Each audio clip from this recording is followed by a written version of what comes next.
All right, now introducing Freemasonry. Let's look at the structure of Freemasonry. This is showing you now the Scottish Rite of Freemasonry. There's two rites, and the York Rite of Freemasonry. You see the compass and square in this chart. You see the Eye of Lucifer at the top. You see here now the three lodges, Blue Lodge. There are three entering degrees: enter apprentice, fellow craft, master mason, and you can split off at that point into the Scottish Rite or the York Rite. And when you follow the York Rite, let me show you some of these names of these. You have the Royal Arch Mason, so you have the Royal Arch. Order of the Red Cross. Where do we get the Red Cross from? And you know what the Red Cross is, a very charitable organization. When I tell you about the Shriners, you understand that they have Shriner hospitals. Order of the Knights of Malta. Knights of Malta, now a reference to Catholicism and papal knighthoods. And so you see the Maltese cross here. So understand that connection between Roman Catholicism and Freemasonry. Order of the Knights Templar at Commandery. Now, if you read like Dan Brown, or you watch movies, this whole idea of Knights Templar being Freemasons, they try to distract you from that understanding, but here it is in plain sight. Order of the Knights Templar associated with Freemasonry, and then Knights Templar were Gnostics, and they were the ones that were accused of worshiping this weird Baphometic god, also rituals of trampling the cross. You notice here too is the cross and the crown. That is not a Christian symbol, and I just want you to become aware of that. Moving back down is the Scottish Rite, and you see how many degrees in the Scottish Rite, 33 in all, culminating into the 32nd degree, and by the 32nd degree you can now move into either York Rite, Scottish Rite, into Anam's ancient Arabic order of the nobles of the mystic shrine, and this is the Shriner Freemasons. And now you have your honorary your active 33 degrees, your Knight Commander Court honor. So you can see here honorary 33 degree emblems, double-headed eagles 33, active 33, and you see all of those. Now ladies are involved as well, and we'll see that in the next slide. You can also see here the two pillars of Freemasonry, and they put this B and J there. Structure of Freemasonry, again, Scottish Rite, York Rite, and the steps at the top, meaning at the top. Order of the Knights of Malta, Red Cross, Knights Templar. You also see co-masonry. So you see women involved in co-masonry. You see the Shriners and the Daughters of the Nile. So women can be in Freemasonry, and you see all of these entered apprentices in there, and the allied organizations. Really, the lower degrees are meant to be in the dark with regard to all of this, and you advance in level, you advance in degree, and the symbols become clearer and clearer until once you finally get to the top, you're worshiping Lucifer the entity, not Lucifer the light. Okay, so they are into more light. This is 1917. This is the British Grand Lodge. You can see the entry to that British Grand Lodge is the pentacle, the interior of the Grand Lodge. Now you see Freemasons here in their ridiculous aprons. This is a fraternal club. Here's Knights Templar playing chess, and I just threw that in there just to show you that this is how they like to run society, with the pawns up front doing their dirty work, and they like to cause war and chaos and all of that type of thing. That is their game, and they use that checkerboard as well. A Freemasons tracing board, master's carpet. So this is how they teach their initiates, and so you can see that you saw that coffin in Aleister Crowley's Madame Talbot tribute to him. You see here, this is key. This is a beehive, and they like society to be run like that. It's a representation of industry, and they like being the elite and everyone else being workers. In this case, you have the checkerboard. You have three pillars here. One is wisdom, the other some kind of virtues, and then you have the two main pillars of Freemasonry. In this case, it doesn't have Jachin and Boaz here. These are more Hercules pillars, twin pillars, than they are Jachin and Boaz. So you'll see that later on, just later on in this plate, and you see all of the emblems, including the star, sun, and moon, the eye of Lucifer at the top. Moving on, here is the Royal Arch of Freemasonry. This is York Rite, and you can see now the astrological signs around this. You see man, the beasts that you saw in Aleister Crowley's tarot card, which reference the Bible as well. They like to reference the Bible and make you believe that this is biblical, all biblical. Here's similar depictions of that Royal Arch, and here's that keystone in Freemasonry with the pentacle in that keystone. I forget what this acronym is, but it has to do with the initiate, and that's a saying.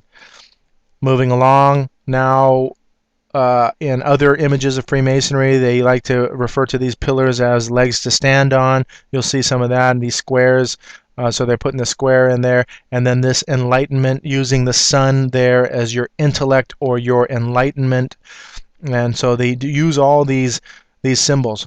Early in your degrees, both in the Scottish and York Rite, you come to know what the name of God is, and this is an abomination. So they use Jah, or referring to Jehovah, Bull, which refers to Baal or Baal, and then On, which is, and if you read this upside down, it's actually On, not No. So Jah, Bull, On as the name of God in Freemasonry, and this On refers to Osiris, and so is it an absolute abomination as a trinity of the name of God. So this is a testament to this occult nature of what this is. And you can see various other forms in Freemasonry, or tracing boards, Jachin and Boaz again, and you have all this sacred geometry stuff going on. You see the elements here referring to alchemy, stars, sun and the moon, and this helical thing. I don't know all of these symbols because I'm not a Freemason. My father was,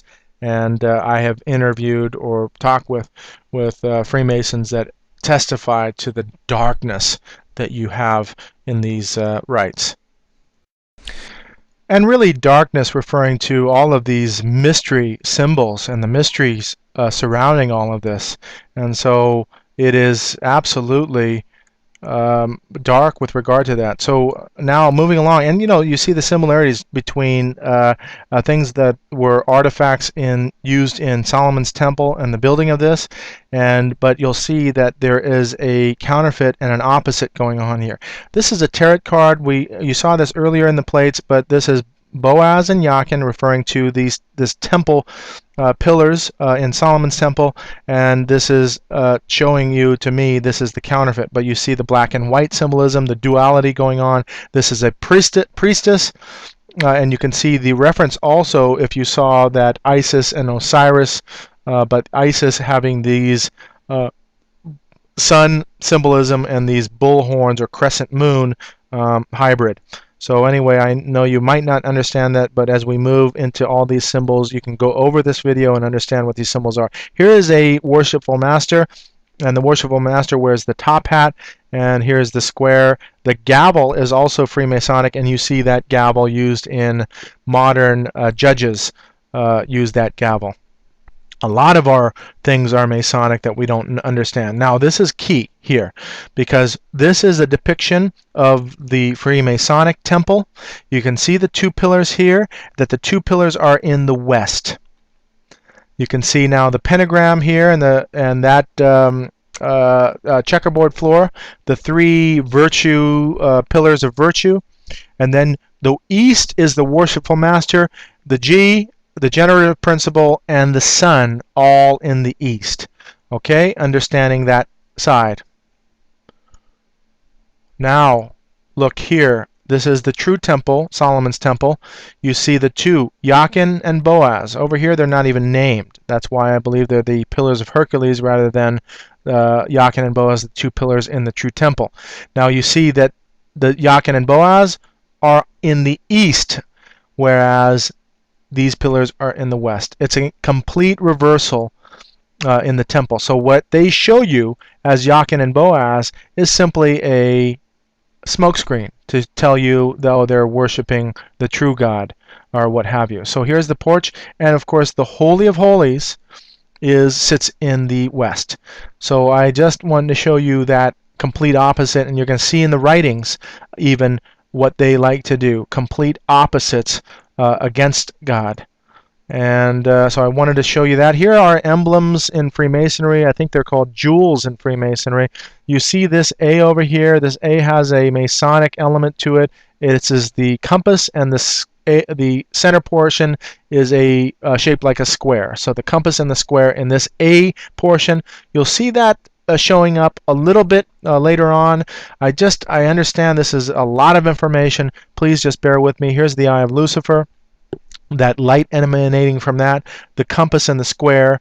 This is the Aladdin's lamp, and in Arabian culture, the jinn is what is in the Aladdin's lamp. Jinn is a demon, and so in this case you're entrapping a demon and having a demon help you by wishing, conjuring up or invoking this demon, now wishing something to that you can attain through that. And this is quintessential in understanding that demons help people attain earthly power and wealth and all of that stuff. So yes, it's very enticing. It really is like a drug if you do getting into the occult, and that's what this is all about.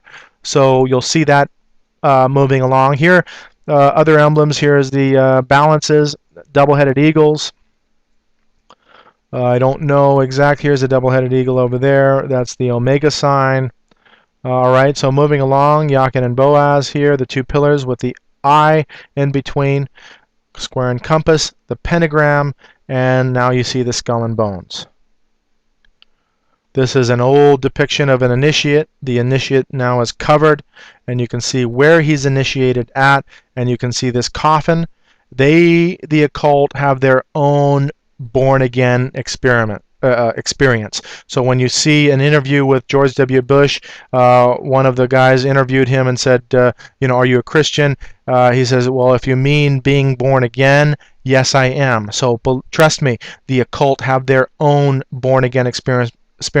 We'll see that a little bit later. Here's the skull and bones, and you can see these fiery things going on, and even this adornment I'll show you that has roots in Catholicism. Now here's the keystone. Here's a square and compass with a G. The double cross with skull and crossbones. We'll get into that. And then the down pointing star. Now this is a proof to show you that the square represents the female aspect. I dearly love a Mason because a Mason's on the square. So this man who is represented as the compass with the female on the square. So a male on the square. It's a sexual connotation.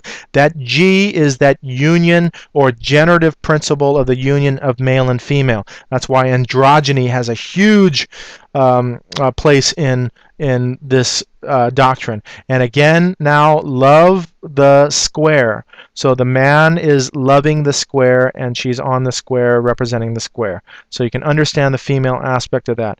Are you a Mason? The girls all love a Mason because a Mason never tells. So again, would you really be wanting to marry a Mason who's not going to be true to you in the relationship? So this is the type of thing that they're into. And then now a Mason never tells. I'm going to make her a Mason so she can't tell on me. So you understand the aspect and the understanding that it is a secret society. And we'll move on.